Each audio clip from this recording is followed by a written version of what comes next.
Hey folks, greetings from Lima, Peru. I'm about to fly down to Puno on the shore of Lake Titicaca to photograph the Candelaria Festival. Now, despite all the times I've been to Puno, I've never seen this festival, but it's meant to be epic. So in this video, I'm going to show you my top travel photography tips for shooting your shots with a purpose in mind. So I'm going to take you through planning, preparing, researching, and executing on the shoot. I'm going to take you along to the festival and show you how I go through it and working out all of those logistics issues on the way. So tip number one is don't miss your flight. I actually better hurry and get my transfer.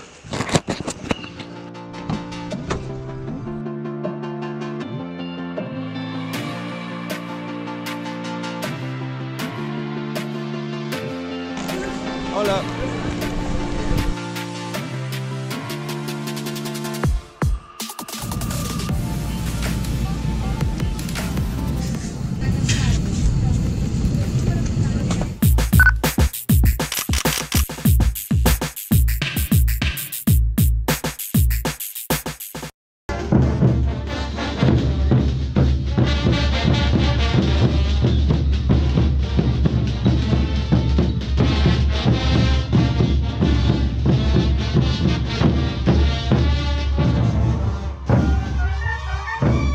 Okay, so I've made it to Puno. Next tip is, before you book your ticket, do your research.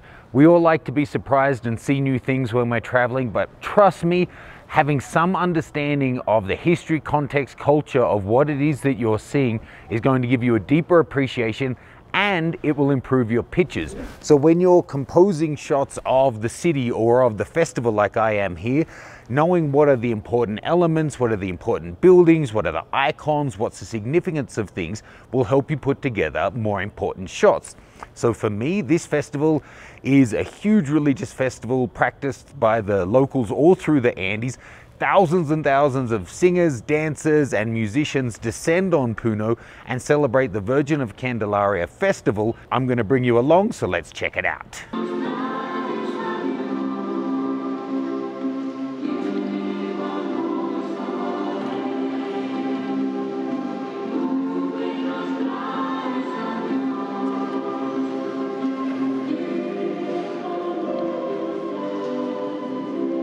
Hey folks, next tip, people breathe life into the place.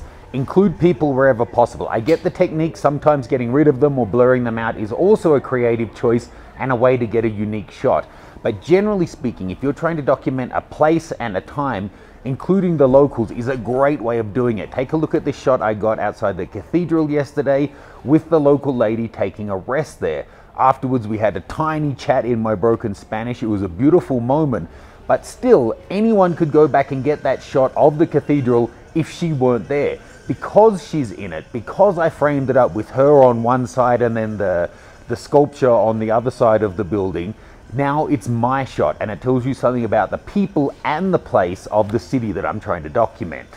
Next tip, bring the right gear. Now, emphasis on the word right. What's suitable for me won't be suitable for you, and it won't be suitable for every single different trip. So first step to work out what focal lengths are likely to be good for you, look through some previous trips you've taken that may have had similar shooting opportunities, check the metadata and see, did you tend to shoot wide or long or macro, and that can help you plan what you want to pack. For me, everything I'm shooting with is in this one bag. This one messenger bag holds it all, and normally I would have the two cameras on strap, so there'd be plenty of room in there to have a jacket and water and all of that as well. I'd say there's four main reasons I went for this kit. One is image quality, one is discreteness, another is the enjoyment of shooting with it, and the third is that it's relatively small and light, and being at 3,800 meters altitude, I'm feeling it. So if I were carrying around a whole bunch of different bigger, heavier equipment, I think it would really be wearing me out because I'm kind of at my limit as it is right now. So let's take a look. First off is the M10P. This was always going to be in the kit. This is, I guess now, my favorite camera to shoot with. It's so refined, it's so discreet, you can barely hear the shutter on it. It's just the joy to shoot with. And because this project is as much a personal project as it is, you know, making an exhibition with Leica, I want to enjoy the process. So on that, I have the 35mm f1.4 lens, which was loaned by Leica, and also the 16, 18, 21 tri-Elmar, that gives you all three of those focal lengths in the one lens. That's pretty much the M kit. Well, I do also have the VisoFlex little viewfinder. If you're using the wider lens, the rangefinder doesn't actually support it, so you need that, and it's really helpful actually. You can get top-down compositions, that kind of thing. Then, thank you to Leica USA for sponsoring this video. They offered to send me out a CL kit to shoot with as well. And I can tell you, I'm halfway through the festival now, how my rationale for planning what I was going to bring, as well as how it's actually been going. So I was fortunate I could just choose the lenses I wanted to bring and they would send them. So this is the camera itself. You can see it's even smaller, even lighter, which is really nice again at this altitude. The lens I've been using a lot is the 11 to 23. That's a 16 to 35 equivalent, because this is an APS-C camera. I've been getting a lot of shots up close, out wide at 16mm of the dancers on the street. Really enjoying that kit. It's also small, discreet, and quiet, but it has autofocus, which is really handy. Then I've got the tiny little 18mm 2.8 pancake lens. It makes it a super lightweight kit and a slightly faster aperture lens. Going up through the focal lengths, the 18 to 56, this is a 24 to 70 equivalent. Really versatile lens. That's one of my go-to focal lengths on any trip, to be able to get quite wide, to be able to narrow into almost a portrait type length. Really handy. Next up is the 60mm macro. I don't shoot with macro a lot at home, but when I'm traveling, I find them really helpful. This becomes an equivalent focal length of 90mm. It's a great length for portraits as well, which is often the case with macros. And like we're going to talk about later, getting a diverse range of shots to tell the story of a place or activity. We've got the ultra wide stuff. To be able to go in super close on get detailed shots is really nice. And I'm loving the results from this lens. And finally is the 55 to 135. That's a 70 to 200 equivalent. Great for isolating people in busy, crowded, hectic places. Then I also got the SF40 flash. It's tiny, it doesn't overbalance the cameras, but it still has 4 AA batteries in there, which gives you a good recycle time, puts out a good amount of juice. I actually made great use of this last night just at twilight as they were doing a run through of one of the parades, to be able to get the guys with the masks on, with the blue in the sky, underexpose the scene, bring them up with the flash. Really helpful. Next, of course, I've got a back section back here, which is where I normally carry all of the spare batteries, charged, ready to go. I've got sections in here for business cards and stuff. I've got a secure section where I put my wallet and room key and all of that stuff. Then, a GoPro, because I'm also shooting video here, obviously, but also for myself. A rocket blower and lens wipes. So if I'm changing lenses in a back alley and I need to quickly give the front and rear of the lens a quick blow off, give them a quick clean, I always carry those two with me. Really, really handy. And then my memory cards, loads of them, organized, cleared and ready to go, formatted. Luckily, they're both using fast SD cards, so no duplication of cards on this trip. And then I've got the M to CL adapter, which means I can put any of these M lenses onto the CL and actually have them, you know, give me great functionality. So that's the entire kit. Now, there's a couple of things you'll notice there. There is duplication in focal lengths. There's two reasons for that, and the one that's most useful for you guys is if, for example, you need something around 35mm or 50mm, say, so you've brought your 24 to 70 lens only. What happens if that goes down? Touch wood, it doesn't, but if you're in a place like I am in Puno, you can't get a replacement, you can't get a rental, and you're not going to get it repaired in the middle of a festival. So having a duplication is actually really handy. So I've got my 60mm macro, which I'm using for portraits, but I could easily switch in the 55 to 135 if I needed to. I've got wide lenses, 16mm on full frame here, and a 16 equivalent on this one. If one went down, I can shoot it on the other camera. The other reason that's great for me is because I'm using a 2-camera setup. So I can have, for example, the 16, 18, 21 on the M10. Then I've got my wide angle sorted. Then on this camera, I could choose to have telephoto or macro. And depending on the situation, I've got the wide and the tele or the macro and I'm good to go with just the two of them. Have 1 or 2 spare lenses in the bag, and I'm good to go. If you're likely to be sharing your travel photography solely digitally, then consider doing a time lapse. It's a great way of being able to show a place and space and time and get some movement in there. I shot this 1000 image time lapse on the CL with its built-in intervalometer, and then put it all together and added the movement in editing.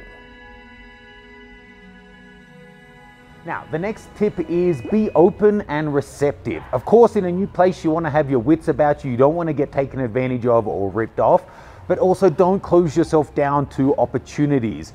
Don't be that person who's expecting everything to be like it is at home. You've come to experience a culture. It's going to be different from your own. Go with it. And don't brush off opportunities to really engage with locals and get involved with them at a local party or whatever they're actually doing in their day-to-day life. I know so many people who think of themselves as street smart who'll never take these opportunities because they're worried about getting hustled. Of course, have your wits about you, but I promise you, my most cherished travel memories have been unscripted, unplanned interactions with locals where I've gotten to hang out with them and do what they're doing. It's been the best memories and some of the best photos as well. Well, I've been asking about getting to the cemetery. Apparently some groups go there and have gotten nowhere. Just got a message that there's a group there right now. So, sorry editing, it's time for me to run off and see if we can get something useful. Rushing at altitude is not my strength. The cemetery's actually closed. By some sweet words to the guard, got me in. I can hear them.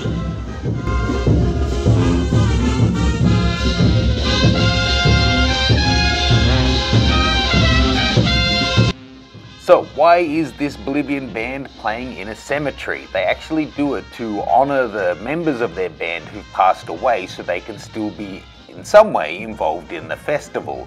And this absolutely turned out to be the best day of the festival for me, seeing this authentic thing that there were no tourists, there was just the people who were part of the group and people visiting their loved ones, celebrating and, you know, paying respect in that way.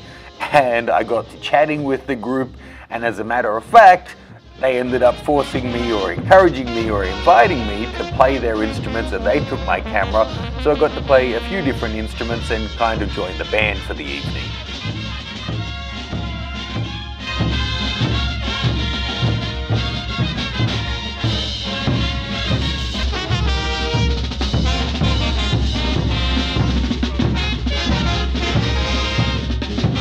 If you feel like taking a photo adventure for yourself, check out macranger.com/workshops. You can check out all of my different upcoming tours and workshops listed there.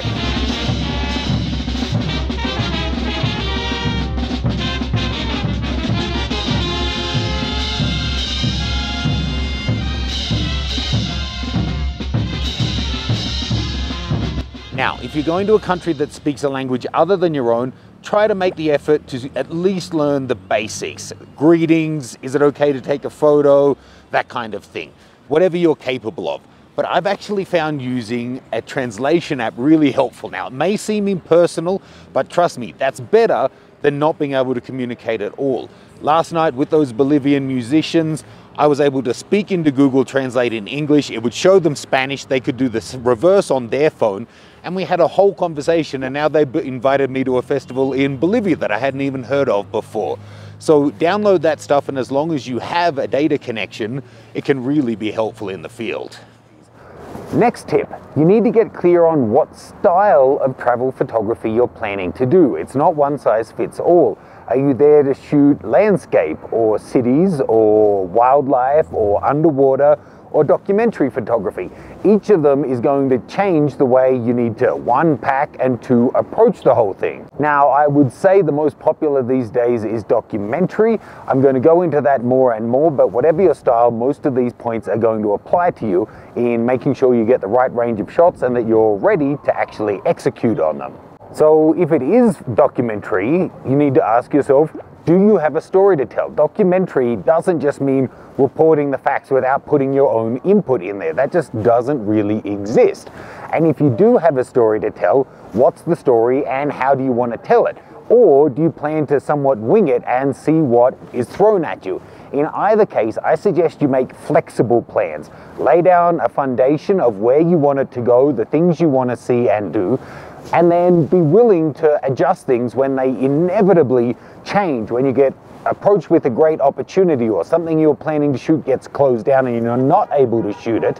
You need to be flexible enough to move things around and shoot anyway. And if you're not sure what your story is, or if you need a story, or if you have a story, a great way to start is think about what fascinated you about the place to begin with. Why did you want to come here to this city or to this town or to this festival? And use that as your basis and explore that as the general topic to get you started on the process of shooting your project. Now, an important thing you need to think about if you want to actually use the images at the end of the process rather than just trying to improve your photography is to think, what would the usage be? Now, for me, it's going to be exhibition. So thinking about the amount of space, the number of images, the kind of place it's being shown, and who the partners are all important considerations. If it was, you're going to try and have them run in magazines, again, what type of publication is it? What's the angle of the article? What's the number of the images? What's the number of pages that they're giving you? Do they need particular layouts? That kind of thing. If it's for stock, you need to think about what sells, what isn't already completely oversaturated in the market. And for all of them, I think a really important thing is what's the final size the images are going to be shown. If you're just showing it on social media, no shade, they're going to be small. So you don't want to have tiny subjects in the frame or really complicated interaction between elements that may be lost if it's a wide shot with small details. On the flip side, if you're doing huge gallery prints, then you can totally frame it wide and include interesting juxtapositions, have a small subject in frame because it's big and people can get up close to it. So really think about your final usage. Another great thing to keep in mind is first impressions matter. Now, for people getting started, it can be hard to know where exactly you should start out, but I strongly suggest that you actually pay attention when you first step out of the tour bus or get off the train or leave your hotel. What is it that strikes you about the place? Is it the sound? Is it the color? Is it the serenity? Is it the peace? Is it the wild action? It could be the music, the smells. It could be the dramatic mountains in the background. It could be the friendly smiles. Whatever it is, write that down. Actually physically take a note of the things that strike you and you find interesting from the very beginning. Using those points as topics to explore in your photos is a great way. It's so difficult to just get a snapshot of something pretty and hope that it will convey to other people or even to your future self what it was you saw at the time. If you start out with the thing that this festival is wild, it's colorful, it's raucous, it's noisy, you can design shots around each of those things to convey that to the people. You can't get noise in a photo, but you can get drums, you can get someone with their fingers in their ear. You can get all of the wild action that's going on and convey it in that way. The next tip is an important one: know thy gear. Perhaps even more important than the specific gear you take on a trip is that you know it back to front, or at least really well, before you go along on the trip. I see it so often. People buy a new camera or piece of equipment, take it straight away on a trip and don't get the results they were hoping for because they haven't spent the time to get to know it and to really feel their way through the process with it. So the M10P I'm really familiar with. The way I shoot it is manual aperture, manual shutter speed, and either manual or auto ISO. It's manual focus. There's not too much that can go wrong. I know it and I'm really comfortable with it. The Leica CL, it turns out, is also really streamlined and easy to use, but it does have a more complex menu system because it shoots video and it has more options. So I actually spent the time to go through all the different autofocus modes, try out all of the different lenses in Lima and New York before I hit Puno. I wanted to make sure I had used everything and had potentially gone through all the menu items I was likely to need. So I even went and did street photography in New York, used the SF40 to make sure, okay, I've hit this situation where I need to change this feature. Where is it in the menu? So that once I got here on the ground, I wasn't wasting time and I was able to maximize the shots I could really get. And so far, I'm loving this kit.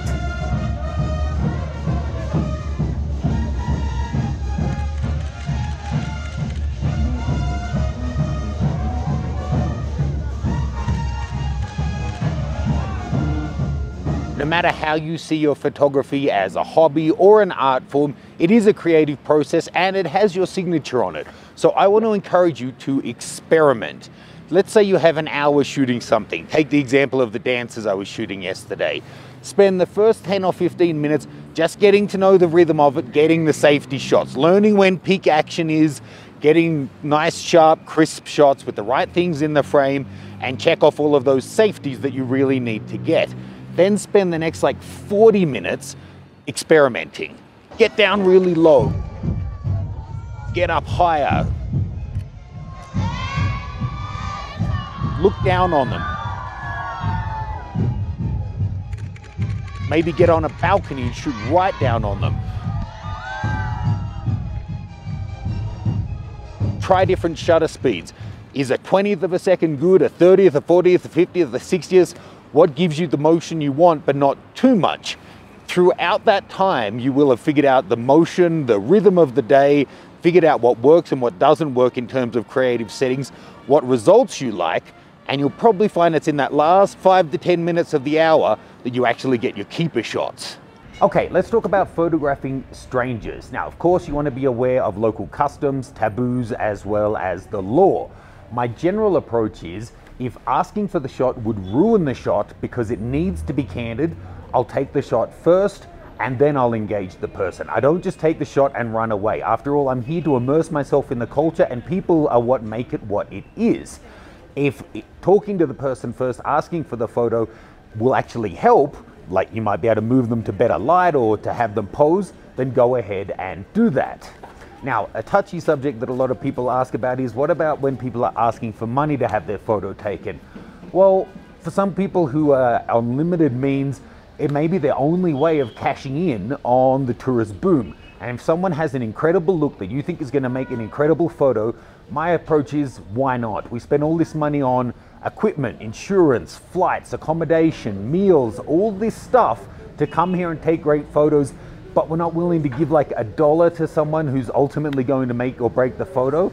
I think it's a really mean-spirited attitude. It's up to you, but I think why not? Next tip, folks, is that moments matter more than technical perfection. And this is true of almost every genre of photography other than maybe macro, still life, and product photography.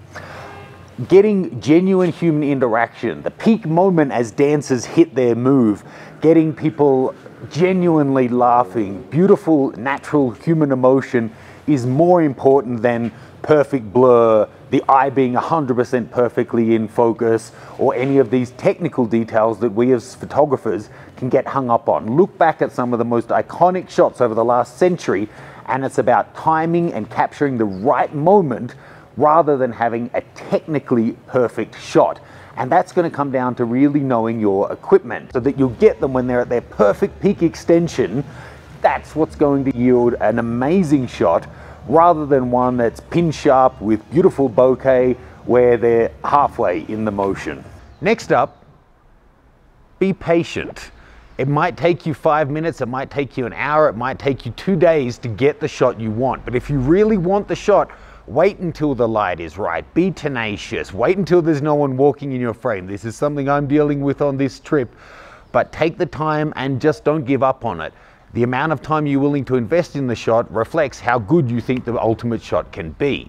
Next up, do you need a travel agent? Short answer, in a lot of the world, no. But in some parts of the world, especially developing countries, it can be really handy having someone who has direct experience and contacts in different areas. There may only be a handful of suppliers and they'll know which ones are reliable and be able to get you information you just can't get on TripAdvisor.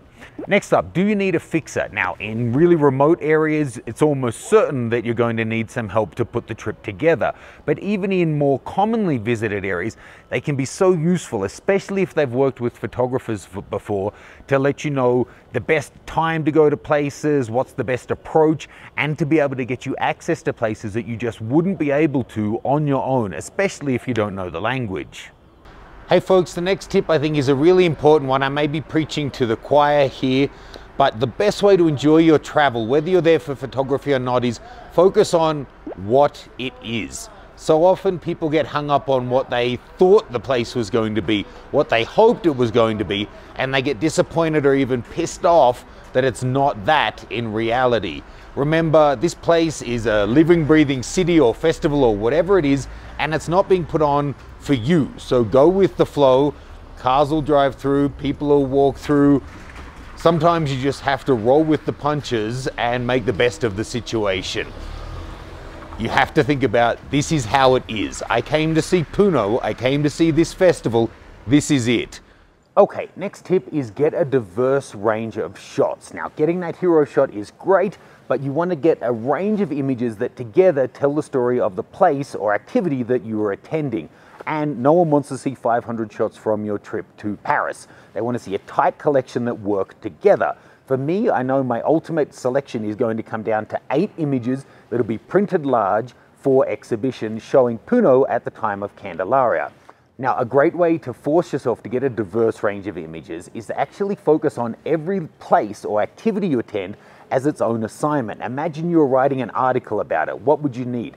Well, you'd need wide shots from the outside, establishing it. Then you'd need wide shots inside for context. You need shots of the people who are involved, portraits maybe. If it's a market, showing produce close-ups and macros and people working, all the different details that come together to tell the story of that place or activity.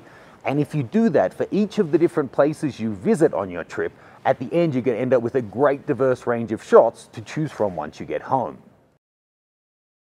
So bringing together a couple of points I've mentioned before, coming to this place was being flexible and taking the opportunity, being open and receptive to people. It's also about shooting a diverse range of shots and trying to get a whole different selection.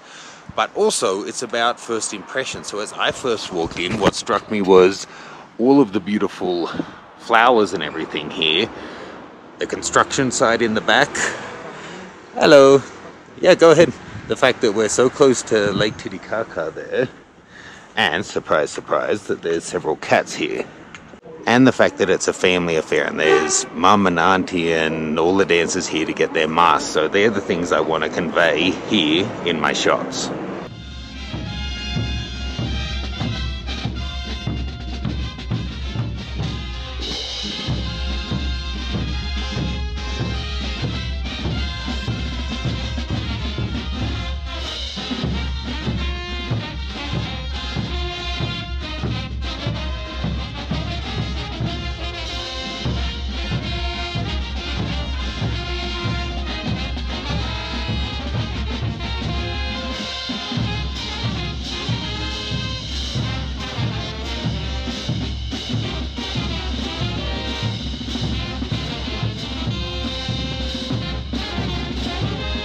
Even if you were never a Boy Scout, always be prepared. Now that should go without saying that when you leave your hotel room, you want your cards backed up, your batteries charged, your lenses cleaned, everything prepped and ready to shoot. But it goes a step further than that. With the CL, I tend to be shooting in either full manual mode or one of the semi-automatic modes like aperture or shutter priority, depending on the results that I'm looking for. So as I'm walking around, I'll actually be adjusting my settings to match the light balance so that if something suddenly appears, I'm within half or one stop exposure and I don't need to be quickly making changes and potentially missing shots by being unprepared. Be willing to throw out your entire shot list. Unless you're shooting for a client, this travel photography is for you. So go to the places that you find inspiring. Use the equipment that you find enjoyable and go for the shots that you like, not the ones that Instagram or anyone else says are the shots you should be getting. So if you're planning to shoot for A, B, C, and D, and once you get there, it goes off on a tangent, you're going in a totally different direction, you found a different style that you're pursuing and you like it, just go with it. This is for you, so make yourself happy. Okay, my next tip is pursue the shot. If you see a scene that you think has potential, but it just wasn't quite right the first time you saw it, keep going back. Try different times of day. The light will be different and the kinds of people will be different. In the background is one of the main churches of town, and it's where they keep all of the religious icons for this festival. I've been twice, but there weren't really interesting locals in there at the time.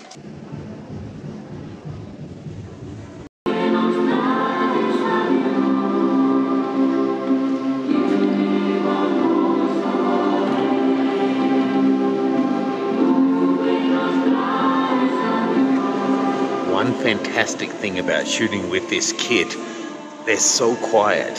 People talk about smaller cameras being discreet.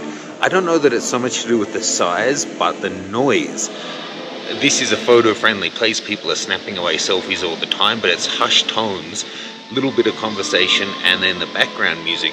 But I can get right up next to people with both the CL and the M10P, and I'm not interfering with them at all. I don't think they're even hearing me take the shots.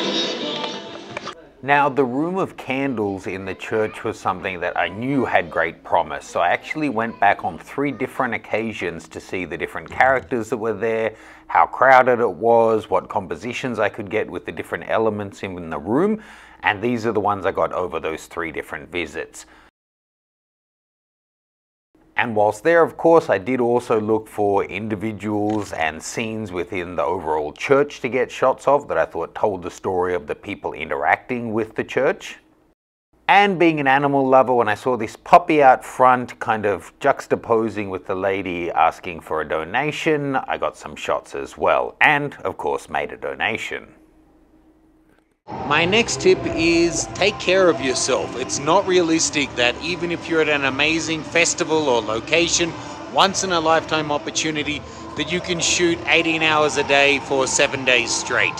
Which is why right now I'm heading home at 11:30 even though the party's still raging, because I know I've got a 4 a.m. start tomorrow and 4 more days of action. Flashing forward a couple of days, there's more to taking care of yourself than just getting enough sleep. Make sure you pack the right equipment.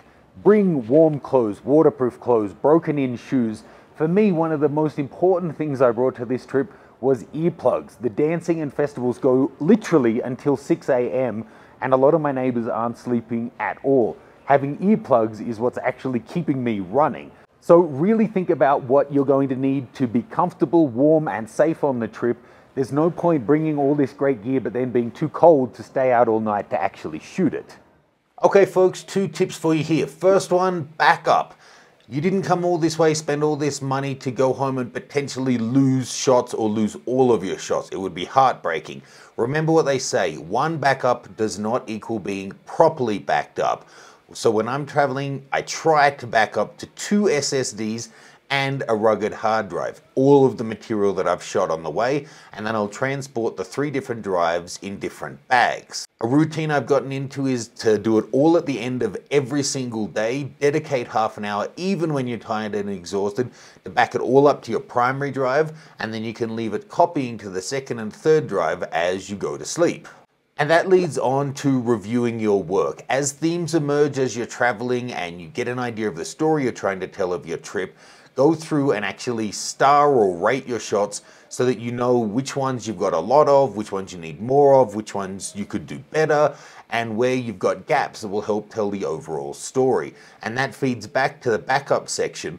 I'll actually, if I have the internet bandwidth, then upload my favorite shots from the trip so far to the cloud, so then I have 3 physical backups and 1 digital, and I know everything's safe. Hi. Nice to meet you. Hey folks, I hope you found that list of tips helpful.